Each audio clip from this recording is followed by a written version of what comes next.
Finally वो वक्त आ गया है जिसका हर यूट्यूबर को इंतज़ार होता है। उसकी मेहनत और स्ट्रगल का रिवॉर्ड उसे मिलता है। I have received my Google AdSense pin अल्हम्दुलिल्लाह। ये पिन क्यों ज़रूरी है और इसका आपके यूट्यूब चैनल पर क्या इफ़ेक्ट होता है और कितने व्यूज़ पर कितने डॉलर आपको मिलते हैं और मेरी अब तक की यूट्यूब इनकम कितनी है, इसके बारे में मुझे काफ़ी कॉमेंट्स भी आते हैं। आगे चलकर ये सारी बातें आप लोगों के साथ डिस्कस करूंगी जो बहुत इंपॉर्टेंट हैं अगर आप न्यू यूट्यूबर हैं या फिर अपना यूट्यूब चैनल ओपन करना चाह रहे हैं। तो ये सब बातें आपके लिए बहुत इंपॉर्टेंट और बेनिफिशियल हो सकती हैं। सो स्टार्ट करते हैं आज का व्लॉग। अस्सलाम वालेकुम everyone, this is Sana, welcome back again. कैसे हैं आप सब? Hopefully you are all doing great. I am fine too अल्हम्दुलिल्लाह। व्लॉग स्टार्ट हो रहा है अर्ली मॉर्निंग से। घर के बाकी काम करने से पहले ना सबसे पहले मैं किचन को साफ करती हूँ। ये रात के कुछ बर्तन थे जो मैंने वॉश करके रखे थे और अब इनको मैं असेंबल कर रही थी रैक में। मैं रात के बर्तन बिल्कुल भी सिंक में नहीं रहने देती, साथ के साथ ही वॉश करती हूँ। स्पेशली रात को तो सिंक आपका बिल्कुल गंदा नहीं होना चाहिए, इससे बेबरकती होती है। तो बर्तनों को हमेशा साफ करके वॉश करके ही रखा करें। अच्छा, जब मेरा चैनल मोनेटाइज हुआ ना ऑलमोस्ट 1 मंथ अगो, मैंने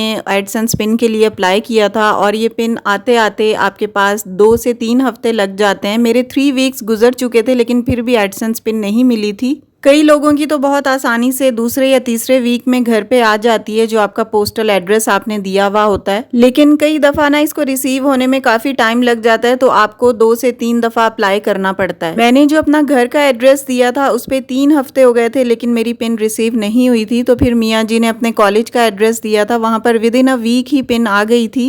आपके साथ भी अगर ये प्रॉब्लम है कि पिन रिसीव नहीं हो रही, काफी टाइम हो गया आपको अप्लाई किए हुए, तो आप भी एड्रेस चेंज करके देख लें। कोई ऑल्टरनेट कोई ऑथेंटिक एड्रेस उनको सेंड कर दें, लाइक अगर आपके पेरेंट्स करीब हैं या कोई रिलेटिव हैं ऐसे। अच्छा, ये मैं अपनी पिन दिखा रही हूँ जो मुझे कल रिसीव हुई है और इसका नंबर मैंने छुपा लिया है। ये पिन रिसीव होना इसलिए जरूरी होता है कि आपकी जो पेमेंट बनेगी, जो आपके चेक आएंगे वो इसी एड्रेस पर आएंगे और ये पिन आपके एड्रेस को वेरीफाई करने के लिए आती है कि आया आपका एड्रेस ठीक भी है जो आपने सेंड किया है। अदरवाइज आपके बैंक अकाउंट में भी आपकी यूट्यूब पेमेंट आ सकती है। आपके जितने भी डॉलर अर्न आपने किए हुए होते हैं उनमें से $10 डिडक्ट हो जाते हैं और फिर आपको ये पिन रिसीव होती है। और अगर आपके $10 अभी नहीं बने हुए होते तब भी ये पिन ना इन्होंने रोक के रखी हुई होती है। और मेरी यूट्यूब इनकम के बारे में कुछ क्वेश्चंस थे, तो $10 तो मेरे कंप्लीट हो गए जिसकी वजह से मुझे एडसेंस पिन मिली है। और इसके अलावा आहिस्ता आहिस्ता बस वर्क इन प्रोग्रेस है, इंशाल्लाह आहिस्ता आहिस्ता डॉलर्स बनते रहेंगे। अभी फिलहाल मेरे डॉलर्स में कोई खातिर ख्वाह इजाफा नहीं हुआ कि मैं आप लोगों के साथ शेयर करूं। इंशाल्लाह आहिस्ता आहिस्ता जरूर आपके साथ शेयर करूंगी। हाँ, डॉलर्स इंक्रीज तो डेली बेसिस पर ही होते हैं क्योंकि हमारे व्यूज इंक्रीज होते हैं ग्रेजुअली। एक रफ एस्टिमेट यही है कि 1000 व्यूज पर आपको $1 मिलता है। और अगर आपकी पुरानी वीडियोस भी चल पड़ती हैं, उन पर भी व्यूज आते रहते हैं, तो आपकी इनकम में इजाफा होता रहता है, आपके डॉलर्स इंक्रीज होते रहते हैं। ऐसा नहीं है कि पुरानी वीडियोस के व्यूज काउंट नहीं होते। अगर पुरानी वीडियोस में अब व्यूज आफ्टर मोनेटाइजेशन आ रहे हैं तो वो भी आपके डॉलर बनेंगे। अगर आप लोगों में से भी कोई मेरी सिस्टर्स यूट्यूब चैनल खोलना चाह रही हैं तो ये बहुत अच्छा प्लेटफॉर्म है। आप जीरो इन्वेस्टमेंट के साथ अपनी अर्निंग स्टार्ट कर सकती हैं, लेकिन ये बहुत ज्यादा स्ट्रगलिंग और टाइम टेकिंग काम है। आपके अंदर बहुत ज्यादा पेशेंस होना चाहिए क्योंकि 1 ईयर के बाद मेरा चैनल मोनेटाइज हुआ है और मुझे गूगल एडसेंस पिन मिली है। तो आप अंदाजा करें कि 1 ईयर मैंने कितनी मेहनत की होगी और मुझे ये 2 चीजें हासिल हुई हैं।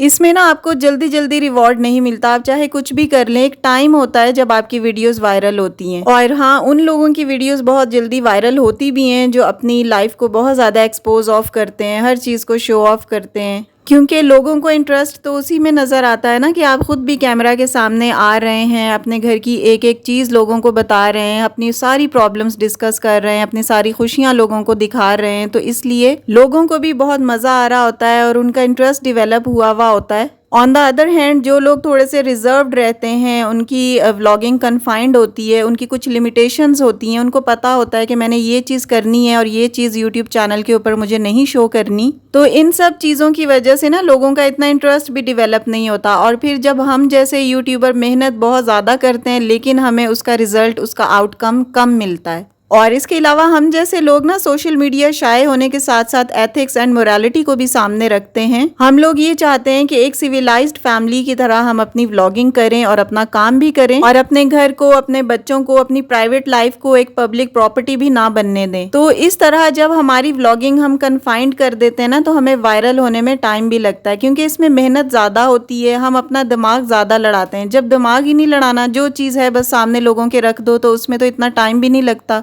और ना ही उसमें इतना सोच विचार करनी पड़ती है कि मैंने ये चीज़ दिखानी है, ये चीज़ नहीं दिखानी है। और जो हम जैसे यूट्यूबर होते हैं ना, वो बस इसी चक्कर में पड़े रहते हैं कि ये चीज़ मैं दिखाऊं या ना दिखाऊं, मैं खुद कैमरा के सामने आऊं या ना आऊं। फॉर एग्जाम्पल, अपने आप को काट काट के वीडियो बनाने में ज़्यादा टाइम लगता है। यहाँ से क्रॉप कर लें, मेरी फलां चीज़ नज़र आ रही है, यहाँ से क्रॉप कर लें। तो इस तरह ना एडिटिंग में भी टाइम लगता है और वीडियो शूटिंग में भी टाइम लगता है। और जब आपने अपनी कोई बाउंड्री या कोई लिमिटेशन सेट नहीं की हुई होती ना, तो कोई डर नहीं होता। आपने कैमरा ऑन किया हुआ होता है, आप घर के काम भी कर रही हैं, किचन के कर रही हैं, वॉशरूम क्लीनिंग, हर चीज़ हो रही है और कैमरा ऑन है।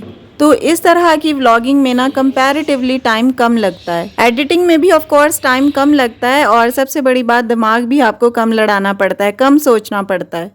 मैंने तो जो कैजुअल कपड़े पहने हुए होते हैं बस उसी में मैं व्लॉगिंग अपनी कर रही होती हूँ, अगर थोड़ी बहुत नज़र आती हूँ। कोई मैंने बिल्कुल मेकअप नहीं किया होता व्लॉग शूट करने से पहले, या कोई भी हाथों में कोई तैयारी नहीं की होती, कोई नेल पेंट, कोई रिंग वगैरह, नथिंग। क्योंकि मुझे कैजुअल रहना और ओरिजिनल नज़र आना अच्छा लगता है। ये नहीं कि आप आधा घंटा पहले मेकअप पे लगा रहे हो, फिर आप तैयार होके व्लॉगिंग कर रहे हो, अपनी कोई भी वीडियो शूट कर रहे हैं। तो इस तरह की जो बनावटें हैं, जो शो ऑफ करना है, वो मैं ना अपने किसी पहले व्लॉग में करती थी और ना आगे करूँगी। बस मेरी शुरू से यही कोशिश होती है कि मैं आप लोगों के लिए ओरिजिनल और लर्निंग कंटेंट लेकर आऊँ, जिससे आप लोग कुछ सीखें। And also my vlogs are not directed to a specific person.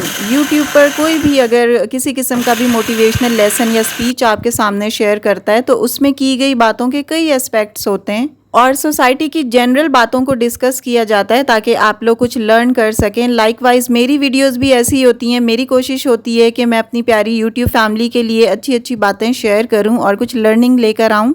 ऐसा नहीं है कि मैं किसी पर्टिकुलर ग्रुप ऑफ पीपल या फिर एक स्पेसिफिक पर्सन के बारे में बात कर रही हूँ, लेकिन वो कहते हैं ना कि if the shoe fits you wear it's Cinderella. तो अगर कोई बात आपको अच्छी लग रही होती है, आप उसको फॉलो करने की ज़रूर कोशिश किया करें। अभी मैं खुद लर्निंग फेज़ में हूँ कि मुझे काफ़ी सारी एडिटिंग की चीज़ें हैं जो मुझे नहीं आती और मुझे होता है कि मैं उनको सीखूँ, लेकिन मेरे पास बिल्कुल टाइम नहीं होता क्योंकि घर के सारे काम मैंने करने होते हैं, बच्चों को देखना होता है, होमवर्क करवाना, सिपारा पढ़ाना।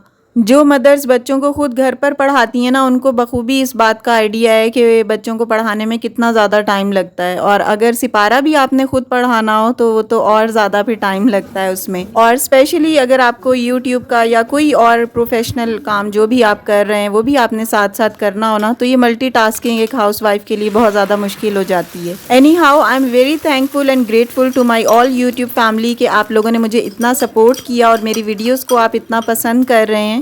आप लोगों के ओपिनियन, सजेशंस मेरे लिए बहुत इंपॉर्टेंस रखते हैं। आपको जिस तरह का कंटेंट पसंद हो, जो टॉपिक आप चाहते हो कि मैं उस पर डिस्कस करूं, आप ज़रूर मुझे कमेंट्स में बताया करें। हो सकता है थोड़ा टाइम लग जाए, लेकिन मैं कोशिश पूरी करती हूँ कि आप लोगों के टॉपिक को डिस्कस करूँ। कुछ दिन पहले मुझे कमेंट आया था कि रायता की रेसिपी शेयर करें जो मैं बना रही थी, तो वो एक्चुअली दही फुल्की की रेसिपी थी, वो मैं ज़रूर आपके साथ शेयर करूँगी। इसके अलावा लंच बॉक्स या टिफ़िन रेसिपीज़ का भी एक रिक्वेस्ट थी, तो वो मैं इंशाल्लाह ज़रूर पूरी करूँगी। अच्छा, यहाँ पर गूगल एडसेंस पिन के बारे में एक बहुत इंपॉर्टेंट बात बता दूं कि कई दफ़ा ऐसा होता है कि आपकी पिन ना जीपीओ पे आई हुई होती है, यानी जो आपका डाक खाना है वहाँ पड़ी हुई होती है, लेकिन वो ना घर पे सेंड नहीं करते। कुछ इश्यूज़ होते हैं जिसकी वजह से घर पर आपकी पिन आपको रिसीव नहीं होती। इस सूरत में ना आप डाक खाने के चक्कर लगाने पड़ेंगे आपको, तो जाकर 4-5 दिन के बाद जाकर खुद पूछ लिया करें कि कोई लेटर तो नहीं आया, या उनसे ये कह दें कि अगर कोई लेटर आए तो आप प्लीज़ उसको रख लें, हम आकर रिसीव कर लेंगे। अच्छा, मुझे ना कमेंट्स आए हुए थे कि घर बैठी औरतों के लिए ना कुछ अर्निंग के तरीके शेयर करें, कुछ ऑनलाइन घर पे बैठकर जो काम हो सके विद ज़ीरो इन्वेस्टमेंट। तो वो व्लॉग इंशाल्लाह मैं आप लोगों के साथ ज़रूर शेयर करूँगी। अगर आपके माइंड में ये सोच आ रही है ना कि घर पे बैठ के हम कुछ अर्न करें, तो ये बहुत अच्छी सोच है। ये पहला स्टेप है आपका सक्सेस की तरफ। पहले सोच आती है, उसके बाद उस पर अमल दरामद किया जाता है। और नाकामी के डर से कोई भी स्टेप उठाने से बिल्कुल ना डरें कि अगर मैंने ये काम स्टार्ट किया तो कहीं मैं नाकाम ना हो जाऊं।